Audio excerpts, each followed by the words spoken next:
Hi, I'm Mike Lentz. I'm a member of the International Gay Rodeo Association Board of Directors, and I've got the privilege today to speak to John King, who is a longtime member of the International Gay Rodeo Association. He knows a lot about our foundation and the history of IGRA, and because he was there, and he was a major part of what became IGRA. And so I want him to reflect a little bit about where we came from, in particular because in order to understand our heritage, we really need to know where we started. And so, John, can you just tell me a few things about how we started gay rodeo? I guess gay rodeo started in 1976 with the Reno rodeos, and it eventually morphed into something that was much bigger. So tell me your perspective and a little bit about the 1976 Reno rodeos and how that led to the formation of IGRA.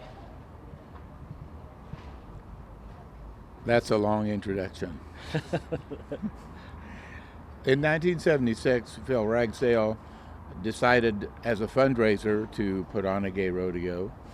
It wasn't at that time, he didn't consider it to be very serious, but it did take an awful lot of work for him to put on the gay rodeo. In fact, he had no stock contractor because nobody would believe him or do it. So he had to go out and either rent or buy stock and then turn around and sell it in order to have what livestock he had for the first rodeo. His attendance, according to my talking to him, was 127 people. But the oxymoron of it being a gay rodeo sort of took off and became a thing that gay people talked about, particularly on the West Coast. And there was a Phil after I believe 2 years of doing the gay rodeo as a fundraiser, decided to incorporate the Comstock Rodeo, CGRA, Comstock Gay Rodeo Association, and which he owned 100% of it. And from about the third rodeo on, he owned that, and he made all the decisions, and he kept the profits if there were. The rodeo caught fire in the late 70s and the early 80s, primarily because of the San Francisco gay scene. It was close to drive over there. It was a wild weekend in Reno, and there were no rules except the rules that Phil decided to put up. He had a lover named Joe Sedgwick, and they made their decisions together sometimes, and it caught fire, meaning that he eventually topped out in 1982 with what is estimated to 25,000 attendants. The year before it was probably 15. The year before it was down. So that was an amazing increase in attendance, and of course it got some attention. The first time that those of us in Colorado heard about gay rodeo was a little tiny article in Time magazine that said something about the Reno National Gay Rodeo, and of course we were fascinated to see what this was, because at the same time Charlie's was opening, and there was a community in Denver and in Colorado that was interested, and so they came out in 1981, and by that time there were already 10 to 15,000 attending. And so when they came back from Colorado, they decided that the next year they would have a big attendance out there. My recollection now, I have to re-recollect, there were people in Texas who knew about what was going on in Reno before those of us in Colorado, because there was a Texas delegation that was out there, and they sort of challenged the people from Colorado to make a better presentation at the rodeo than than they had, which we were sort of on the sidelines. The Comstock Gay Rodeo Association started into a decline, uh, uh, primarily because of the scourge of AIDS. It hit San Francisco. San Francisco people were afraid to. They were afraid to move. They were afraid to kiss. They were afraid to do anything. Everybody, it was fear. Because of that, the I would estimate that in 1984, the last Reno Gay Rodeo, there were probably about, I would say, 10,000 people that attended that, which is still a lot of people, but attendance was way down, and of course his budget was based for a much higher amount, and there were people in the Reno Council that decided that they didn't want Reno to become the gay rodeo capital of the world, and that was quoted in the paper.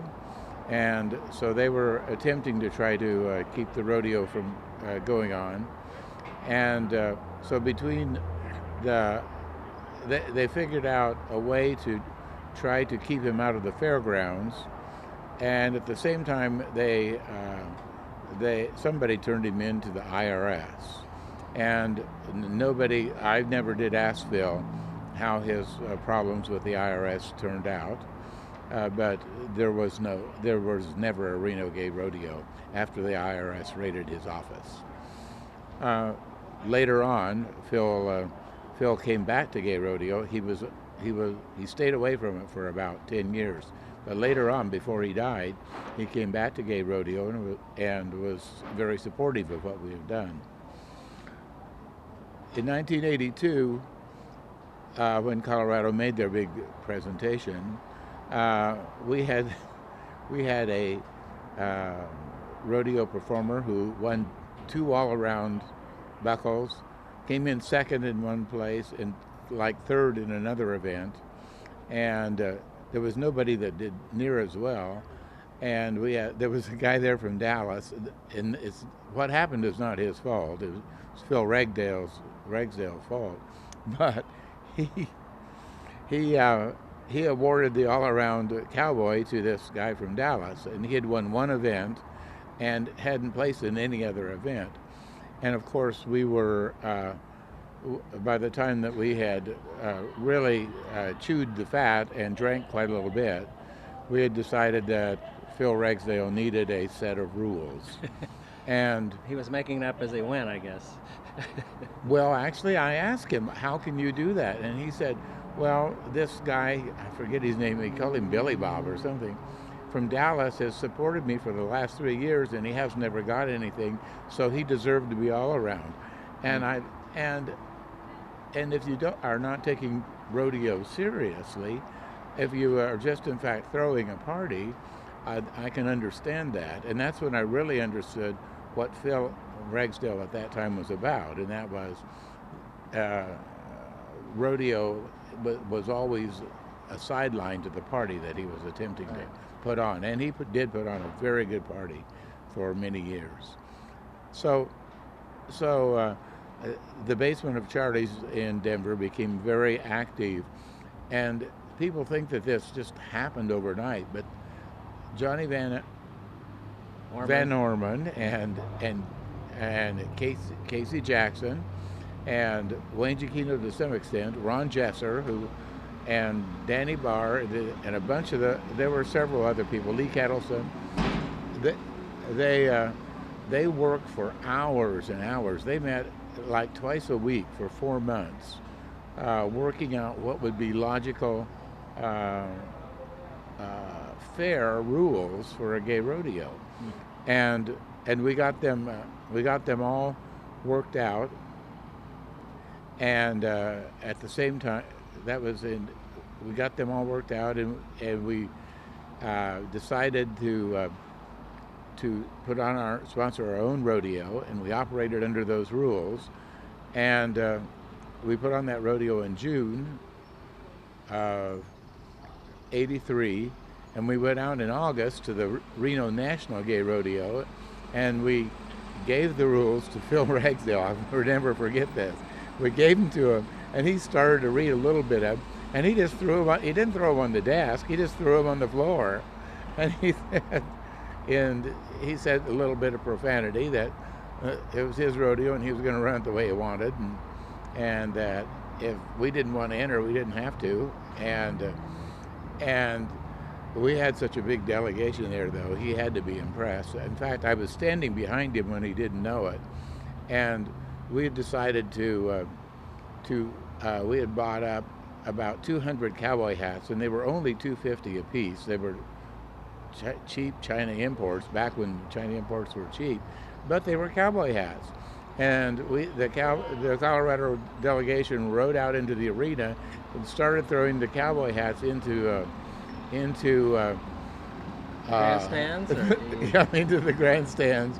And there was a riot in the grandstands. And I was standing behind Phil and Joe at the time, and Phil says, "Those goddamn Coloradoans, they're going to end up taking over this." And I was quiet with him. He recognized that we knew how to promote also, because he was, in fact, a classic promoter. Yeah. All right. Next question. So the next question was, how did IGRA come into being as an organization? And I guess there were a few independent rodeos that sort of spread from Reno into Texas, Colorado, Arizona eventually, and California. And then what was the point at which you realized that you needed, it would be good to have an umbrella organization, IGRA? Yeah.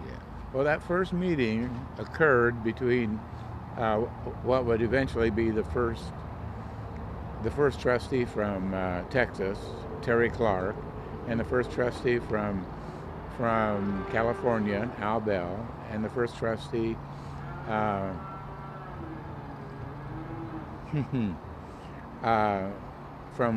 Colorado, and I'm not exactly certain. I think it was John Beck, but it may have been.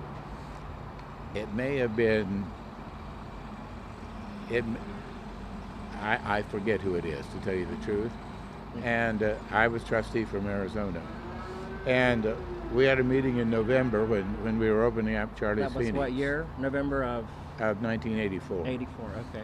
And it was in the kitchen, and it was in that meeting we decided that having a legitimate, recognized all-around cowboy operating under the same rules would really be a pioneering thing, because it had never been done in any gay sport anywhere in the world, as far as we knew. And so we decided that we would pick 4-5 people from each state. We'd meet in Denver, and we would organize,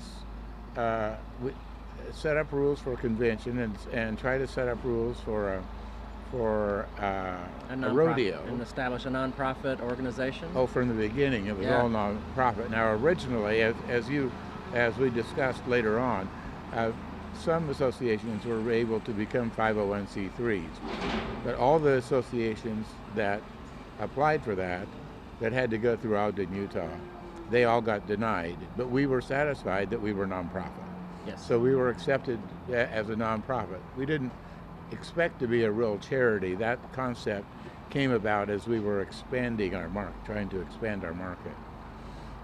The meeting was held at it was called the Downtowner. It's now the Holiday Inn in Denver, and there were 20 delegates there, and there were a lot of women there, and we had a lot of issues to iron out. And one of the issues that I will point out was I was new enough to the gay scene that I wasn't as interested in having women ride in the rough stock as some of the other people. Yeah. But during one of our recesses, there were about 4 or 5 gay women, lesbians we would call them now, but they were gay women at the time, and they cornered me in the hall and said, why do you think that we can't ride bulls as well as you? And I looked at all four of them, and Casey Jackson, of course, had won the all around in Reno in '82, riding a bull all the way across the arena. And I looked at them and I could see how serious they were, and I said, well, I've changed my mind. I think they can.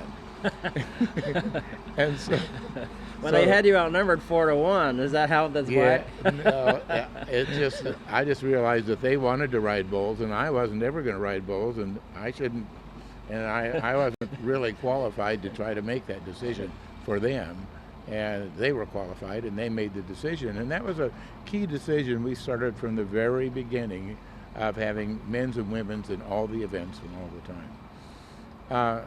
The first, so after Colorado ran two rodeos, two nonprofit rodeos, they made money in both of them. Texas did a rodeo in Symington.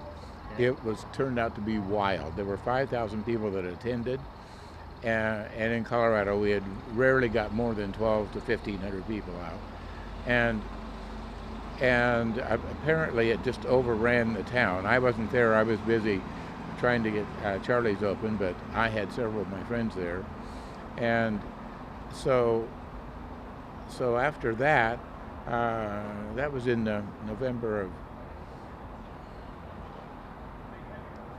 I'm trying to think.